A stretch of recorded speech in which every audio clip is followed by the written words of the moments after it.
Espalto guys.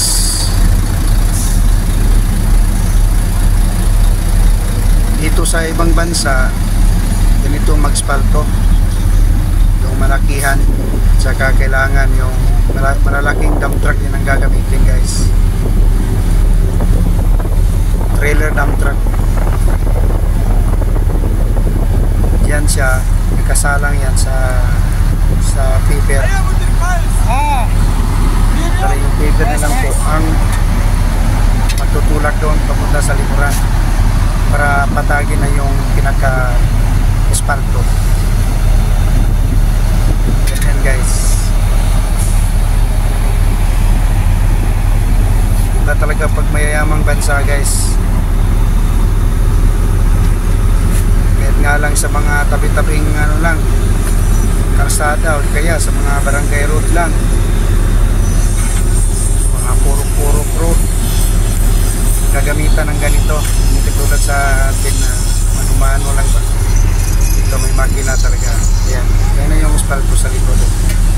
Patag na siya. Patag na yan guys. Pipisionin na lang yan. Ito kasalukuyan pang ginagawa yan. Maya ay magpipiso na dyan para smooth pata guys.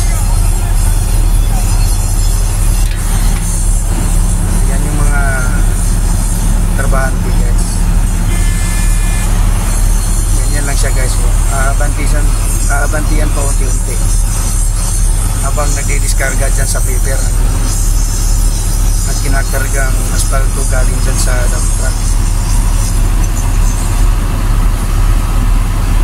Paper na yan guys. Ganyan. Crack pat yung gulong nya. Malakas yan. Bali tutulak na lang yung dump truck dyan sa unahan. Siya na magtutulak.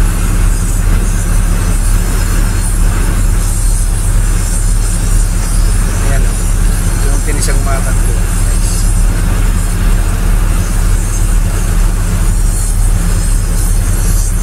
Ito yung kontrolan dyan sa parang wings.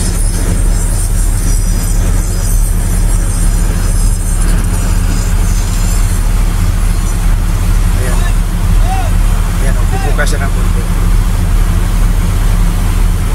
Bubuka siya. Tapos titiklo para hindi sasaya dyan sa pinakagater niya.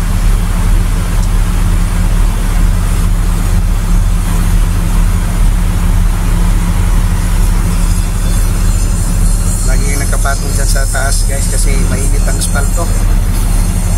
Mainit yan, di mo kayang hawakan yan.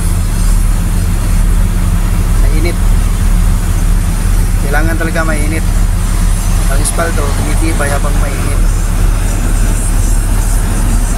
pagbabad sa init. Pag konkreto naman tumitibay pag binababad sa tubig. Guys, yan siya. Siya umaban. Tutulak na yung trailer dyan. Yan. Nilalamon na itong paloob para patagin na lang sa likuran. Mahirap mag-espalto ng ganito guys, yung paliko-liko ang gano'ng kasada. Kasi mahirapan yung driver dyan sa trailer.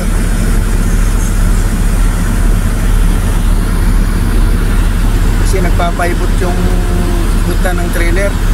Kailangan kasi nakatapat yung trailer dyan sa bucket dyan sa paper. Kailangan nakasinto palagi.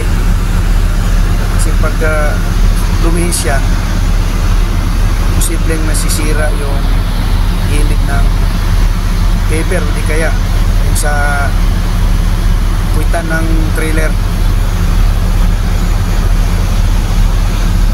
Kaya kailangan bintin yung sintro pagsalang dyan. Yan, kung mapapansin nyo yung gulong nya paliko-liko kasi kinokontrol yan. Hindi yan pwedeng pabayaan.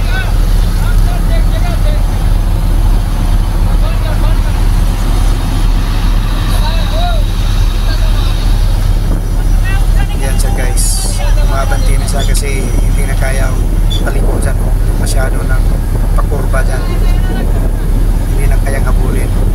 Pero pag yung maliliit na dump truck, kayang kaya yan, dire-diretso ang trabaho sana, hindi na maabante yung trailer. Pag yung dump truck lang na hindi articulated, kayang kaya dyan.